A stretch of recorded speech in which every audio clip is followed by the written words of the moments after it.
FBI agent in that. I believe he's FBI.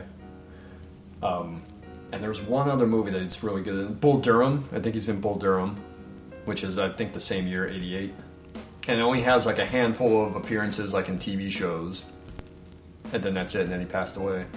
So bummer, but I like him. His performance in the movie is really funny, especially when they're questioning him, like afterwards, and he's just like, he's like worried about everything else. He's just like, oh no, you know, when they ask him about like did aliens abduct the kid, he's like, don't print that. He's like, his mom's gonna read that. You know, what was he wearing? Like the detectives are bugging him, the patrolman is bugging him. And he's like trying to clean up the house. It's a mess. They're asking him what the kid was wearing. He's like, I don't know, his jammies. And like, what would the jammies look like? And he's like, I don't know, they got Yodas and shit on them. But he's really funny in that scene. Or with Leonard. And the scene later on with Leonard, where Leonard shows up at the store. Yeah. Which I always thought occurred much earlier in the film, but it's basically like the last act of the movie is when he shows up at the store. But I guess that's because he had already, in the process of tracking Yvel and I'm blanking on Goodman's name right now. Snotes is his last name. Gale. Fuck. Should have known that. Getting old. Yeah, I think in the process of tracking Gale and Yvel, you know, tracks them to the trailer and also discovers the kid in the process. Because there's a shot of him just kind of sitting outside by the fire and you can hear like the baby crying. But I always thought that scene where he shows up in Arizona's store and talks to him about getting the kid back, I always thought that occurred much earlier, but it's pretty much the last act of the movie when he shows up there. But yeah, his back and forth with Nathan Arizona is really fun.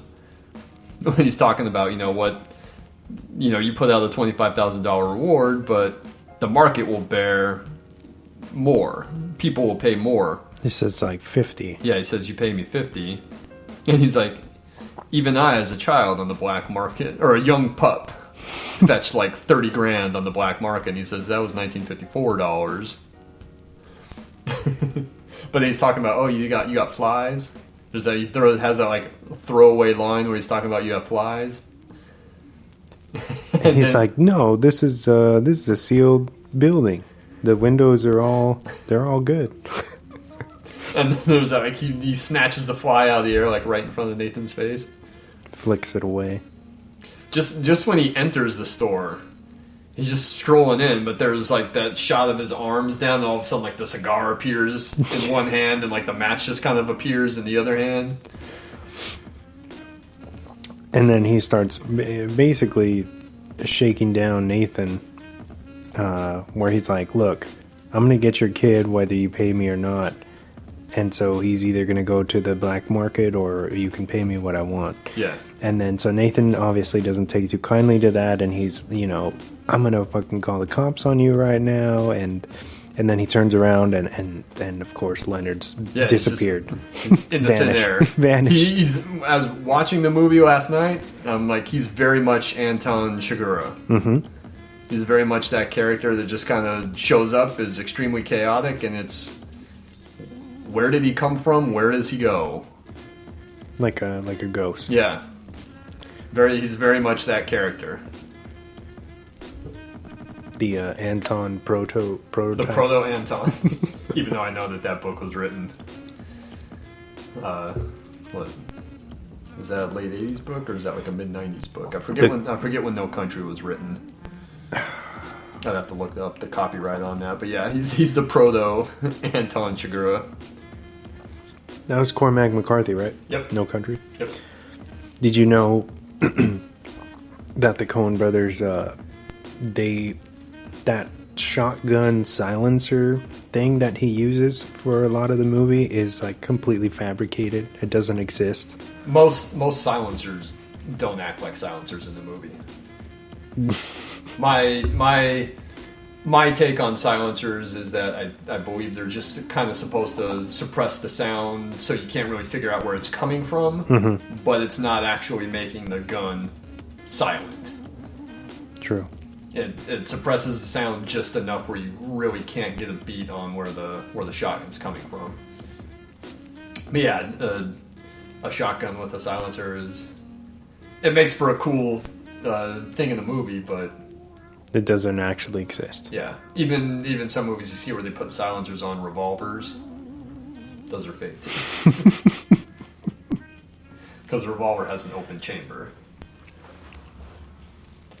But and then the last scene that Trey Wilson's in at the very end when they bring Nathan Jr. back, and he's got the gun pointed at him. I know we're kind of jumping around, but we don't really do the plot straight through. But he's got the gun on him, and then they confess to what they did, and HI tries to take the blame, but then Ed says that HI was just doing what she had asked. And then they're very much, as we'll talk about in a little bit, in that climax, they're very much looks like they're going to split up. Because Ed just doesn't see HI as the serious father that she wants him to be. Mm-hmm. So it looks like this is the end of their relationship. And she even tells him in the car, I don't know if I could go on living if we don't get Nathan Jr. back. And if we do, I don't know if I can go on living with you. So when they tell that to Nathan, HI is willing to take the blame and to take whatever punishment is coming. And Nathan says, no, everything is okay. He's back. He's unharmed. That's what matters. And then he tells them, maybe instead of you guys splitting up, you should sleep on it and see how you feel in the morning. But he's very good in that scene. He's played more for laughs in the first two big scenes that he's in. But this one he's the voice of reason, and he's got that kind of dramatic take on you two are obviously meant to be together. Before you walk away from each other, just take some time, think about it, sleep on it, and then see. And he forgives them for what they've done, Like he said, the baby's back. So no harm, no foul. Yeah.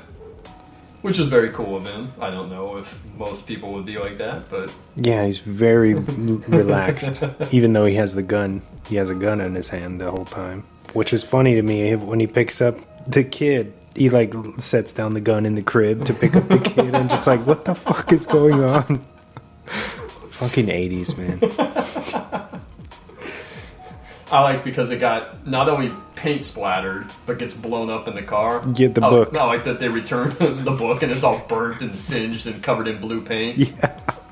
Because when HI takes Nathan Jr., he grabs the Dr. Spock book and he's like, oh, here's the instructions. Mm-hmm. As he hands Ed the kid.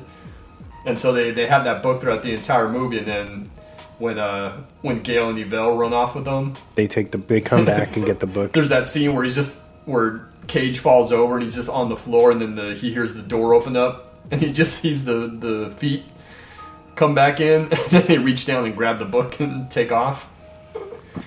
And then when it gets destroyed with the paint, and when Ed and HI stop them on the road, Ed goes in and grabs the book, and then it gets blown up when Smalls blows the car up with the grenade. This sounds like really chaotic. We're jumping all over the place, and people are wondering what the fuck? They went from getting paint splattered to blown up. The movie is very fast paced. Actually, it is. It goes by really quick. It's an hour and 34. Yeah, it's just over 90 minutes, but it goes by really quick. I like the fight in the trailer. Reminded me a lot of Kill Bill 2. Oh yeah, because it's just there's no room. HI goes to pull his hand up to punch, and he scrapes the popcorn acoustic ceiling. That's why he yells. And then when Goodman has him, and he goes to punch, and he ends up elbowing the window behind him, trying to pull his arm back to punch. And it goes through the drywall. And then even throws him through the bathroom wall, and then comes like barging in. And they're beating him up because when Gale and Yvel break out of jail in the beginning of the film, which is a really funny scene too, because it's like emerging from the mud in the ground, yelling. And then Goodman reaches in and grabs William Forsythe like by the legs and just pulls him out by the legs. Like, why was he upside down? Like, how did he grab him like that? But he pulls him by the legs, and then they're like in the gas station bathroom with all the pomade. But in the gas station, when they probably rip off somebody's car, too, they are like so intent on fixing their hair. Like, fuck everything else. They still have their, covered in mud and probably poop or whatever. But their hair is good. And that's also like one of the funny bits later on when Smalls is tracking them. He goes in he smells the pomade. Doesn't he literally like drives right into the bathroom on the bike, knocks down the door and everything. And then there's like the quick shot of the pomade sitting on the counter, and it's got the finger where they were dipping their hands in it and taking it out. You can see like those fingers scrapes through the pomade. Like, so many questions there. Like, why didn't they take the pomade with them if they have a car? Was that pomade just in the bathroom randomly? Or did they buy it at the gas station? Yeah, because they don't. Yeah, they give you no kind of background on that. But I'm gonna assume they got it from the gas station. But why did they just leave it there? It's a brand new thing. They just got it. But they don't really care about anything because they drive off with they just throw the... Yeah, like someone's stopped there filling up their car, probably went into the convenience store to get something, and they just, rip out the nozzle and drive off. But they just throw it on the ground. And then they do that, zoom shot as they drive off of just the nozzle sitting on the floor in the rain. Very sad. And then they go and crash at H.I. and Ed's place. And when they show up, they're asking about the kid. And then they obviously didn't think this through to explain like where the kid came from. Yeah, because they were like, what's it? Gail's like, hey, I guess H.I., it looks like you've been up to the devil's business. So many good lines in this. And then they ask like where, like why the welcome home sign. He's like, oh yeah, he was at his grandparents'. They're like, oh well, I thought yours were dead. And they ask if they were Ed's, and Ed's like, nope. And H.I. I think covers by saying, oh yeah, we wanted him to visit like their final resting place. And then they're just bringing him home, so they have like the random welcome home banner. And then Ed makes it very clear that she's not keen on them being around or hanging out because they're jailbirds. She's still a law enforcement officer. Well, supposedly she's resigned by this time, right? Yeah. But, obviously it feels weird for her, and she's like, you guys can hang out for a couple hours, but then they gotta go. Like, they can't stay here. And then they're making fun of H.I., like, who wears the pants here, H.I.? Like, really razzing him. And so it makes him feel bad, and he's trying to navigate through both of them and come up to some middle ground, and he goes to the room and tells Ed, like, hey, they're gonna just hang out for 1 or 2 nights, and then they'll be on their way. She's like, all right, as long as you're telling me the truth. And so that scene the next morning where they're eating the cereal is so gross, because like Yvel just looks like he's like scooping up milk. It doesn't look like there's any cereal in those spoonfuls at all. He's just kind of like slurping the milk into his mouth. And Goodman is eating the cereal, but then when he goes to do something with his hands, and like the cereal just goes flying behind him because the spoon is still in his hand. And then he's like eating and then smoking at the same time. He's eating cereal and smoking a cigarette at the same time. But they try to rope HI into their